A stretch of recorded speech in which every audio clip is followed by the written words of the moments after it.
નમસ્કાર ખેડૂત મિત્રો, દર બુધવારે અમદાવાદ દૂરદર્શન કેન્દ્ર દ્વારા પ્રસારિત થનાર તથા આપણા સૌની વચ્ચે લોકપ્રિય એવા કૃષિ દર્શન ફોન ઇન લાઈનમાં હું ડોક્ટર હિરલ ચતુર્વેદી આપ સૌને આવકારું છું. મિત્રો, આપ જાણો જ છો કે અવારનવાર અમે વિવિધ વિષયો લઈને આપની સમક્ષ ઉપસ્થિત થઈએ છીએ અને આજે બુધવારે આપણને અડધો કલાકનો સમય મળતો હોય છે, એટલે એટલા માટે વધુ સમય ન લેતા સીધા ટોપિક ઉપર આવીએ. આજે કૃષિ દર્શન ફોન ઇન લાઈનમાં મિત્રો આપણે વિષય રાખ્યો છે રાસાયણિક ખાતરનો વિવેકપૂર્ણ ઉપયોગ કરવો.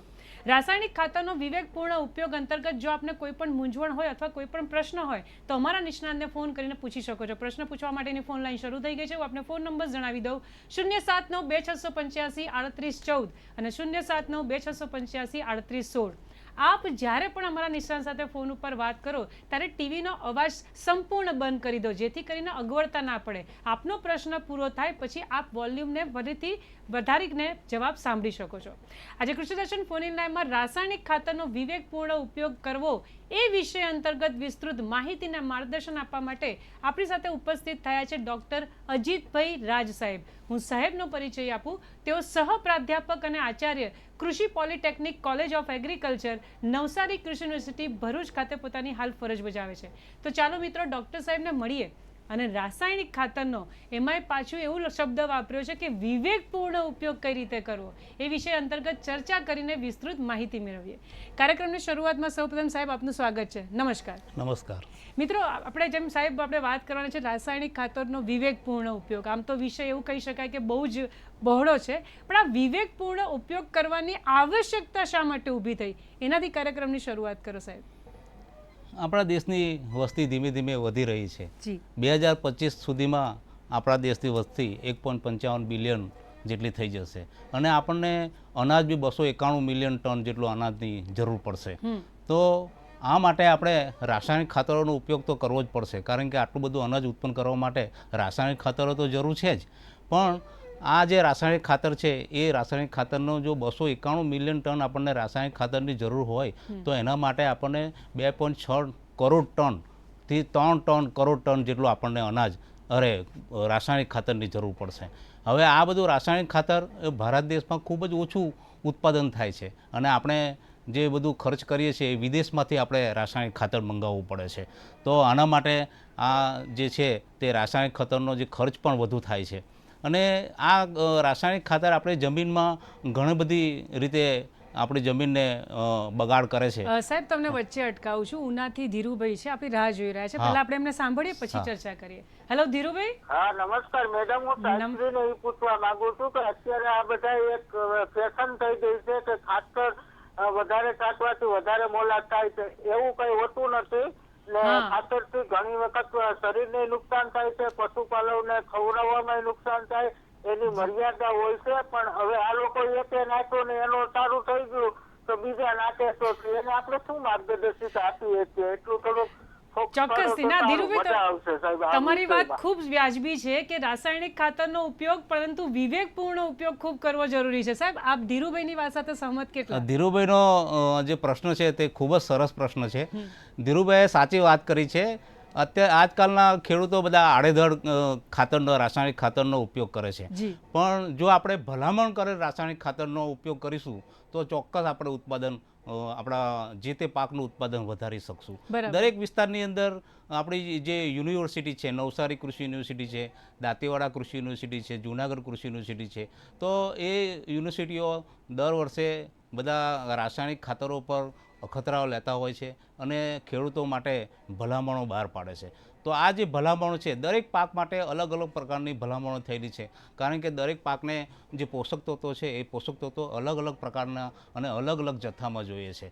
તો આ જો આપણે રાસાયણિક ખાતરનું ભલામણ પ્રમાણે જો ઉપયોગ કરીશું તો ચોક્કસ ઉત્પાદન આપણું વધી શકશે. બરાબર છે. અને જેમ ધીરુભાઈએ કીધું એમ ધારો કે એવું કહી શકાય કે અત્યારે હાલ તો જેમ સાહેબે ના કીધું કે 2.6 કરોડ ટન એટલું આપણું અહીંયા રાસાયણિક ખાતરનો ઉપયોગ થતો હોય છે. પણ ધીરુભાઈની વાત ખરેખર સારી છે કે વિવેકપૂર્ણ ઉપયોગ કરવાનો, આડેધડ નહીં. હવે ધીરુભાઈ અને બીજા અન્ય ખેડૂત મિત્રોને જણાવી દઉં કે પાક પોષણ વ્યવસ્થા છે એની અંદર પણ ખૂબ અગત્યનો ભાગ ભજવે. સાહેબ, કયા કયા તત્વો આ પાક પોષણ વ્યવસ્થામાં ભાગ ભજવે છે એના વિશે વાત કરો. સરસ પ્રશ્ન છે હિરલબેન તમારો કે પાક પોષણ વ્યવસ્થા એટલે આપણે જે આપણો જે પાક છે આપણો પાકને 17 પ્રકારના પોષક તત્વોની જરૂરિયાત હોય છે. અચ્છા. એમાંથી જે કાર્બન, હાઇડ્રોજન અને ઓક્સિજન છે એ હવા અને પાણીમાંથી મેળવે છે. હવે નાઇટ્રોજન, ફોસ્ફરસ અને પોટાશ ખાતર છે તત્વો છે એ મુખ્ય તત્વો છે અને એ આપણે રાસાયણિક ખાતર દ્વારા એની પૂર્તિ કરી શકીએ છીએ. કેલ્શિયમ, મેગ્નેશિયમ અને સલ્ફર છે એ ગૌણ તત્વોમાં આવે છે અને એ આપણી જમીનમાં ઉપલબ્ધ છે જ, પણ જો આપણે જમીનની પૃથ્થકરણ કરાવીએ અને જો એમાં ઓછું જણાય તો આપણે બહારથી એનું પૂર્તિ કરી શકાય છે. બીજા કેલ્શિયમ, મેગ્નેશિયમ, ઝીંક, બોરોન આ બધા જે તત્વો છે એ તત્વો સૂક્ષ્મ તત્વોમાં આવે છે અને એ પાકને ખૂબ જ ઓછા પ્રમાણમાં એની જરૂરિયાત હોય છે. બરાબર છે. જેમ સાહેબે કીધું એમ મિત્રો 17 પ્રકારના પાક પોષણ વ્યવસ્થાની અંદર જરૂર હોય છે તત્વોની, પણ મને એ પ્રશ્ન અંદરથી ઉદ્ભવે છે. પરંતુ મિત્રો આપ કૃષિ દર્શન ફોન ઇન લાઈવ જોઈ રહ્યા છે. અત્યારે આપણે વાત કરી રહ્યા છે રાસાયણિક ખાતરનો વિવેકપૂર્ણ ઉપયોગ કરવો. અત્યારે સમય થયો છે નાનકડા વિરામનો. મળે વિરામ બાદ અને સાહેબને વધુ પ્રશ્ન પૂછીએ.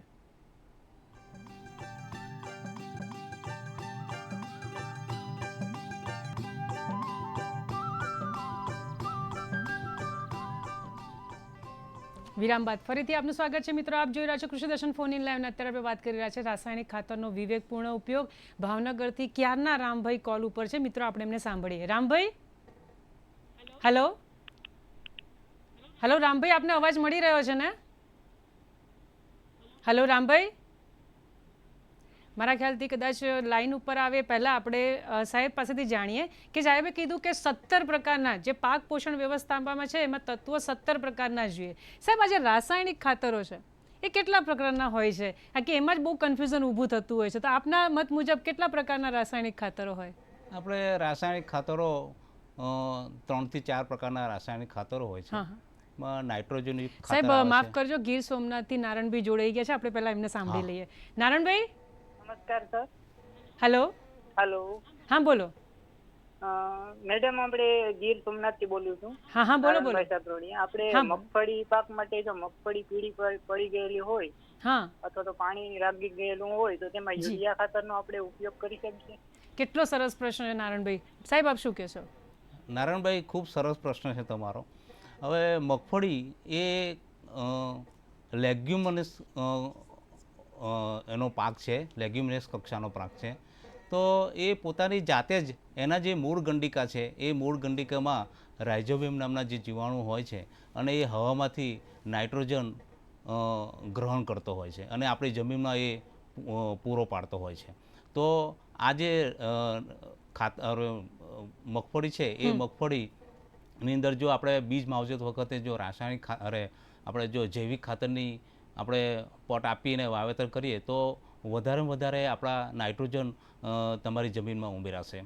હવે આ મગફળી જે છે તે ચોમાસું મગફળી બી થતી હોય છે અને ઉનાળુ મગફળી બી ખેડૂતો વાવે છે. તો ચોમાસું મગફળીની અંદર આપણે જે ભલામણ થયેલો છે રાસાયણિક ખાતર એમાં 12.5, 25 અને 0 ખાતર નાઇટ્રોજન, ફોસ્ફરસ અને પોટાશ નાખવાની ભલામણ છે. અને ઉનાળુ જે છે મગફળી એની અંદર 25-50 0 કિલોગ્રામ પ્રતિ હેક્ટર નાઇટ્રોજન, ફોસ્ફરસ અને પોટાશ નાખવાની ભલામણ છે. પણ જો આપણે જમીનનું પૃથ્થકરણ કરાવીએ અને જો આપણને જે સૂક્ષ્મ તત્વો છે એ સૂક્ષ્મ તત્વોમાં જો ઝીંક અને બોરોન કે પછી સલ્ફરની જો ઉણપ જણાય તો હેક્ટરે 25 કિલોગ્રામ જેટલું સલ્ફર, ઝીંક કે બોરોન આપી શકાય છે. બરાબર છે. લગભગ સતત ચર્ચામાં સાહેબે 2 વખત જમીનના પૃથ્થકરણની વાત કરી. એના વિશે હું પછી પૂછીશ, પણ ક્યારના તલાલાથી વિમલભાઈ રાહ જોઈ રહ્યા છે. આપણે એમના પ્રશ્ન સાંભળીએ. વિમલભાઈ, હેલો વિમલભાઈ. હા નમસ્તે મેમ. નમસ્તે, બોલો. થોડો પ્રશ્ન મેમ મારો લાંબો છે એટલે થોડી વાર લાગશે. કશો વાંધો નહીં, બોલો. મારે અત્યારે 5 મહિનાની શેર છે, એમાં મેં પાયાની અંદર સેન્દ્રિય અને જીએપી આપેલું છે, તો હવે એને કયું ખાતર આપવાથી એનું ઉત્પાદન વધારી શકાય? બરાબર. બગીચાની અંદર આંબાના ઝાડમાં મેં દેશી ખાતર, છાણિયું ખાતર આપેલું છે, તો હવે એમાં ઉત્પાદન લેવા માટે એમાં કયું ખાતર અપાય એની મારા માહિતી. સાહેબ, હવે જેમ કે આંબો છે અથવા તો જે એમને શેરડી વાવેલી હતી એમાં સેન્દ્રિય ખાતરનો એમણે ઉપયોગ કર્યો. હવે વધુ ઉત્પાદન મેળવવા માટે એમણે કયા ખાતરનો ઉપયોગ અથવા કેવી રીતે શું કરવું એના? હા, આંબામાં શેરડીમાં નાખ્યું છે. જી જી જી. હવે છાણિયું ખાતર છે એ છાણિયું ખાતર તમે જો દર વર્ષે નાખતા હોય જમીનમાં, તો છાણિયા ખાતરની એક ખાસિયત છે કે દર વર્ષે તમારા જે જમીનમાં આગળનું જે હોય છાણિયું ખાતર એમાંથી બી પોષક તત્વો આપણને મળે છે. અને તમે જે નવું છાણિયું ખાતર નાખો છો એ છાણિયું ખાતરનું નવા જ ખાતરમાંથી બી પોષક તત્વો આપણને મળે છે. એટલે એની કમ્પોઝિટ અસર મળે છે, ક્યુમ્યુલેટિવ અસર કહેવાય. આપણે અંગ્રેજીમાં વાત કરીએ તો ક્યુમ્યુલેટિવ ઇફેક્ટ કહેવાય. એટલે જે છાણિયું ખાતર જો તમે દર વર્ષે નાખો જમીનમાં તો ગયા વર્ષનું જે છાણિયું ખાતરના પોષક તત્વો પણ મળે અને આ વર્ષે જે છાણિયું ખાતર નાખો છો એના બી પોષક તત્વો તમને મળી રહેશે. ખૂબ સરસ. મને પણ જાણવા મળ્યું કે જે આપણે છાણિયું ખાતર છે એનાથી પોષક તત્વો મળી રહેશે. ખૂબ સરસ વસ્તુ કહેવાય. દેશુરભાઈ દ્વારકાથી આપણી સાથે જોડાઈ ગયા છે, આપણે એમને સાંભળીએ. દેશુરભાઈ, હાજી બોલો, આપનો પ્રશ્ન જણાવો. પ્રશ્ન, માંડવીમાં પાણી ભરાવાથી પીળી અને નબળી પડી ગઈ છે, તો હવે આ રાસાયણિક ખાતરમાં કેનો ઉપયોગ હવે કરવો જોઈએ? 1 મહિનાનો. ચોક્કસ આપણે સાહેબનું માર્ગદર્શન લઈએ. સાહેબ, આ માંડવી જો આપણા શું કહેવાય પાણી ભરાવાથી પીળી પડી ગઈ છે તો આપણે એના માઇક્રોન્યુટ્રિયન્ટ છે એ સૂક્ષ્મ તત્વનું જે પ્રવાહી સ્વરૂપ હોય એ તમે નાખી શકો છો. એની અંદર હવે કોઈક પાછળથી યુરિયા ખાતર કે DAP ખાતર નાખવાની જરૂર રહેતી નથી, પણ તમે પોષક તત્વો તમારે જો નાખવા હોય તો એના પર પોષક તત્વો છંટકાવ રૂપે પ્રવાહી સ્વરૂપના જે હોય છે જે એવા પોષક તત્વો તમે એના છોડ ઉપર નાખી શકો છો. બરાબર છે. સાહેબ, અત્યારે અમરેલીથી કૌશિકભાઈ જોડાઈ ગયા છે. કૌશિકભાઈ, હા નમસ્કાર. નમસ્કાર, બોલો. નમસ્કાર મેડમ. કૌશિકભાઈ, હા હા, આપનો પ્રશ્ન જણાવો. સીધો ફોન ઉપર વાત કરો મારી સાથે. હા, આપણે મગફળીનું વાવેતર કરેલું છે. મગફળીનું? હા હા, તો 50 દિવસની મગફળી થઈ ગઈ છે, તો એમાં આપણે અત્યારે કયું ખાતર નાખી શકીએ? 50 દિવસની સાહેબ મગફળી થઈ છે. હવે જે ભલામણ થયેલ મગફળીમાં ભલામણ થયેલ ખાતર છે એ તો આપણે પાયામાં જ નાખવાનું હોય છે. એટલે હવે અત્યારે કોઈ ખાતર તમારે બહારથી પૂરતી ખાતર તરીકે નાખવાનું રહેતું નથી. પરંતુ જો તમે બજારની અંદર જે સૂક્ષ્મ તત્વોના જે પ્રવાહી સ્વરૂપો મળે છે એ પ્રવાહી સ્વરૂપનું ખાતર તમે ઉપર છંટકાવ કરી શકો છો. ધારો કે ભાઈ સૂક્ષ્મ તત્વ રૂપે ફેરસ સલ્ફેટ, ઝીંક સલ્ફેટ, બોરેક્સ, આવા બધા પ્રવાહી જે ખાતરો છે એ ખાતરો બજારમાં મળે છે અને એ ખાતરો તમે નાખી શકો છો. અત્યારે નેનો યુરિયાની પણ ભલામણ કરવામાં આવે છે કે જે પ્રવાહી સ્વરૂપ છે અને એ નેનો યુરિયા પણ તમે છંટકાવ પ્રવાહી સ્વરૂપે કરી શકો છો. કારણ કે જે નેનો યુરિયાની અંદર જે નાઇટ્રોજન હોય છે એ નાઇટ્રોજન જે પાંદડા હોય છે, પાન હોય છે, એ પાન દ્વારા એ ગ્રહણ કરતો હોય છે. એટલે જે પાન દ્વારા ગ્રહણ કરે છે એવા જે રાસાયણિક ખાતરો છે એ રાસાયણિક ખાતરો તમે ચોક્કસ નાખી શકો છો. બરાબર. જેમ કૌશિકભાઈએ પણ મગફળીની વાત કરી, નારણભાઈએ મગફળીની વાત કરી, એટલે મને એવું લાગે છે કે મારા ખેડૂત મિત્રોને મગફળીની વધારે આવશ્યકતા હોય તો ધારો કે હું મગફળીની જ વાત કરું સાહેબ, તો મગફળીના પાકમાં ખાતર વ્યવસ્થાપન વિશે થોડીક માહિતી આપો. આપ થોડુંક માર્ગદર્શન કરો. મગફળી પાકની અંદર ખાતર વ્યવસ્થાની વાત કરીએ તો મગફળી પાકની અંદર આપણે 8 થી 10 ટન જ્યારે ખેર કરતા હોઈએ ત્યારે 8 થી 10 ટન આપણે છાણિયું ખાતર કે કમ્પોસ્ટ કે વર્મી કમ્પોસ્ટ 2 થી 3 ટન જેટલું આપણે જમીનમાં ઉમેરવું જોઈએ. ચોમાસું મગફળી છે એ ચોમાસું મગફળીની અંદર આપણે યુનિવર્સિટીએ ભલામણ કરેલ ખાતર છે 12.5, 25, 0 નાઇટ્રોજન, ફોસ્ફરસ, પોટાશ, એ ખાતર આપણે જ્યારે વાવણી કરીએ એ વાવણી વખતે આપવું જોઈએ. ઉનાળુ મગફળી છે તો ઉનાળુ મગફળીમાં 25, 50, 0 રાસાયણિક ખાતર નાઇટ્રોજન, ફોસ્ફરસ અને પોટાશ પ્રતિ હેક્ટરે ભલામણ કરવામાં આવી છે. આપણે જો આપણી જમીનનું પૃથ્થકરણ કરાવીએ અને આપણા સૂક્ષ્મ તત્વોની જો ઉણપ જણાય, સલ્ફર છે, ઝીંક છે, તો સલ્ફર અને ઝીંકની જો ઉણપ આવે તો તમે સૂક્ષ્મ તત્વો પણ જે વાવણી વખતે તમે નાખી શકો છો.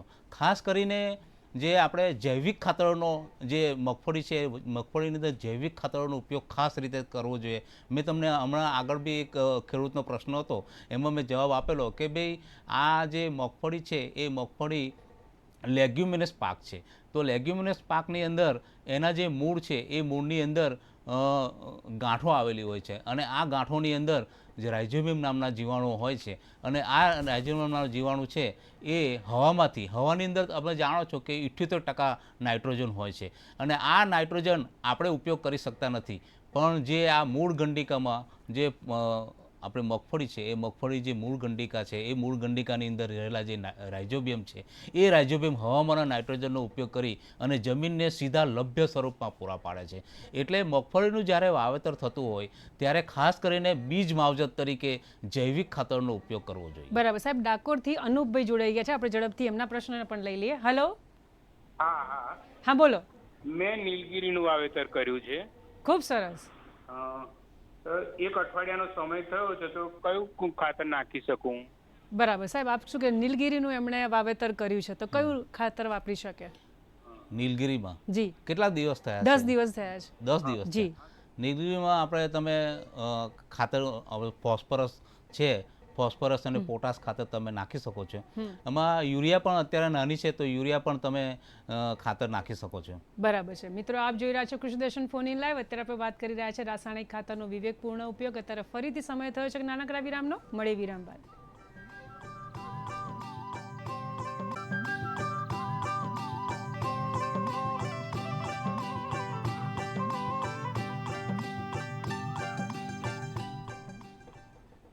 વિરામ બાદ ફરીથી આપનું સ્વાગત છે. મિત્રો, આપ જોઈ રહ્યા છો કૃષિ દર્શન ફોન ઇન લાઈવ ને અત્યારે આપણે વાત કરી રહ્યા છે રાસાયણિક ખાતરનો વિવેકપૂર્ણ ઉપયોગ. વિમલભાઈ તલાલાથી ફરીથી જોડાઈ ગયા છે, આપણે એમને સાંભળીએ. હેલો.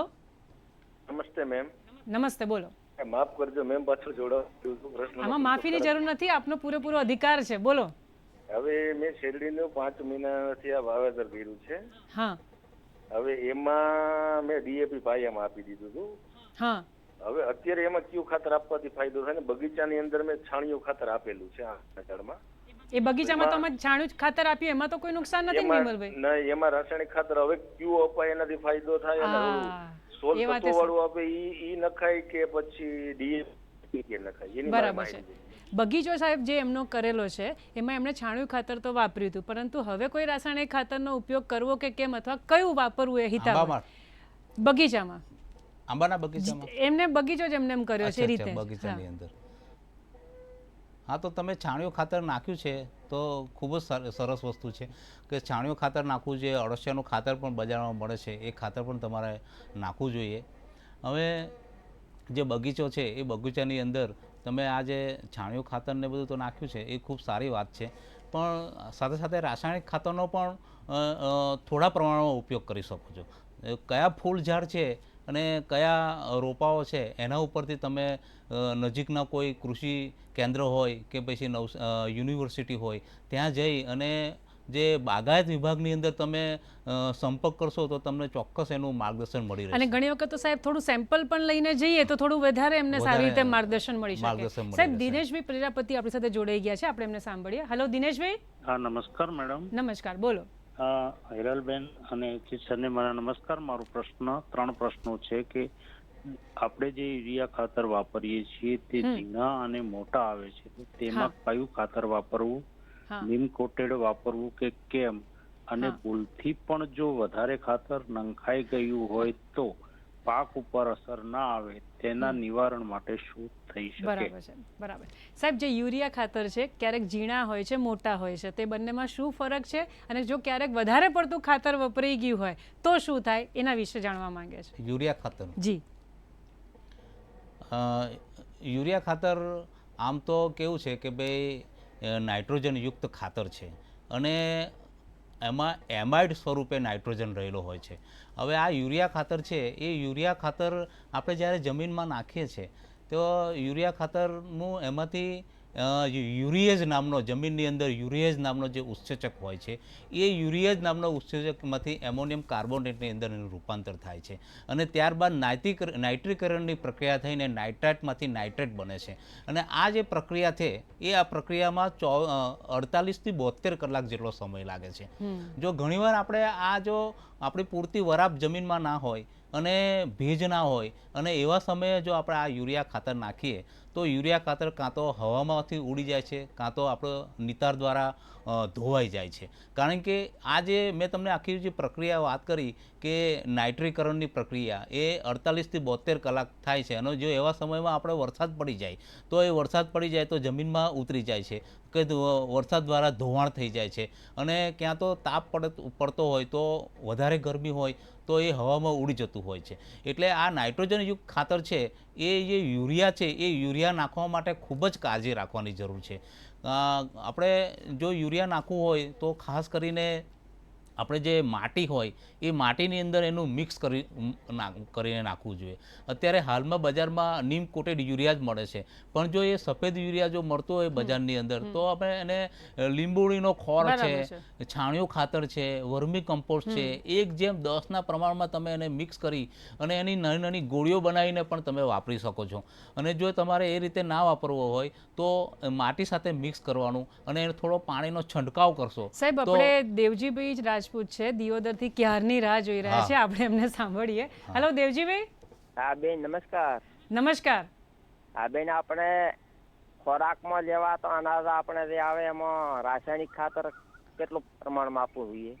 કેટલા પ્રમાણમાં સાહેબ આપવું જોઈએ? રાસાયણિક ખાતર તો ભલામણ મુજબ જો તમે રાસાયણિક ખાતર આપશો અને જેમ બને તેમ સંકલિત પાક પોષણ વ્યવસ્થા અપનાવશો ને એ રીતે 50% 25% રાસાયણિક ખાતરનો ઉપયોગ કરી અને બાકીનું જે 50% રાસાયણિક ખાતર છે એ બીજા બધા જે છાણિયું ખાતર છે, સેન્દ્રિય ખાતર છે, લીલો પડવાશ છે, જૈવિક ખાતર છે, આ બધાનો ઉપયોગ કરીને જો તમે આપશો તો ચોક્કસ એની અંદર એટલા બધા પ્રશ્નો ઊભા નહીં થાય. સાચી વાત, પ્રશ્નો ઊભા નહીં થાય. બરાબર. એમ દેવજીભાઈની વાત નથી, તમામ ખેડૂત મિત્રોએ આ વસ્તુ ધ્યાનમાં રાખવી જોઈએ કે જે કંઈ પણ રાસાયણિક ખાતરનો ઉપયોગ કરે છે ભલામણ કરેલું હોવું ખૂબ જરૂરી છે. સાહેબ, જેમ કે આપ ડૉક્ટર છો, ઘણા વર્ષોથી આ ફિલ્ડમાં કામ કરો છો, તો આપના તરફથી આ વિષયને અનુરૂપ કોઈ સંદેશો હોય તો ચોક્કસથી અમારા ખેડૂત મિત્રોને જણાવો. ચોક્કસ હિરલબેન, આજે જે રાસાયણિક ખાતરની લોકો આડેધડ ઉપયોગ કરે છે અને આ રાસાયણિક ખાતરના આડેધડ ઉપયોગથી તમે જોતા હશો કે પંજાબની અંદર કેન્સર ટ્રેન્ડ પણ દોડે છે અને પુષ્કળ પ્રમાણમાં ખાતરો, રાસાયણિક ખાતરોનો આડેધડ ઉપયોગ કરે છે. એક ખેડૂત 2 બેગ નાખતો હોય તો બાજુવાળો ખેડૂત 4 બેગ નાખે છે. એટલે રાસાયણિક ખાતરનો ખૂબ જ આડેધડ ઉપયોગ થઈ રહ્યો છે અને એના જે બધા જે તત્વો છે એ આપણા ખોરાકમાં પણ આવી રહ્યા છે.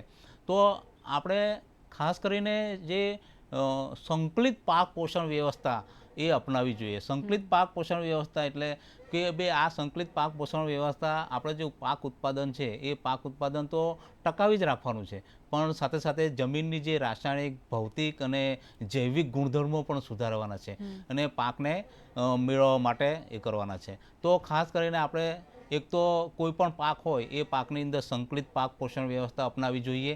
બીજું કે જમીનનું પૃથ્થકરણ કરાવવું જોઈએ. જમીનનું પૃથ્થકરણ કર્યા બાદ આપણે ખાતરોનો બધાનો ઉપયોગ કરવો જોઈએ. બરાબર છે. એટલે ટૂંકમાં એવું કહી શકાય કે વિવેકપૂર્ણ અને ભલામણ કરેલા રાસાયણિક ખાતરનો સાહેબ જો આપણે ઉપયોગ કરીએ તો બને ત્યાં સુધી બીજા પ્રશ્નો ઉપસ્થિત ના થાય. સાહેબ, ખરેખર ખૂબ મજા આવી. વિષય બહુ જ વિશાળ જેવું કહી શકાય. સમયની મર્યાદા છે, આપણે અટકવું પડશે, પણ ભરૂચથી આપ અહીંયા પધાર્યા અને અમારા દર્શક મિત્રોને રાસાયણિક ખાતરનો વિવેકપૂર્ણ ઉપયોગ કઈ રીતે કરવો એ વિષય અંતર્ગત તમે જે માહિતી આપી તે બદલ અમદાવાદ દૂરદર્શન કેન્દ્ર વતી તથા અમારા તમામ મિત્રો વતી હું આપનો ખૂબ ખૂબ આભાર માનું છું. નમસ્કાર. મિત્રો, આજે કૃષિ દર્શન ફોન લાઈનમાં ડોક્ટર અજીતભાઈ રાજ સાહેબ પાસેથી રાસાયણિક ખાતરનો વિવેકપૂર્ણ ઉપયોગ અંતર્ગત માહિતી મેળવેલી માહિતીનો ભરપૂર ઉપયોગ કરીને સફળતા મેળવો તેવી શુભેચ્છા. ફરીથી ઝડપથી આવતા બુધવારના વિષય અંતર્ગત હું આપને માહિતગાર કરી દઉં. આવતા બુધવારે તારીખ 7/8/2024ના રોજ જે વિષય અંતર્ગત તમે અમારા નિષ્ણાતને પ્રશ્ન પૂછી શકશો એ વિષય છે બાગાયતી પાકોમાં પ્રાકૃતિક ખેતીના આયામો.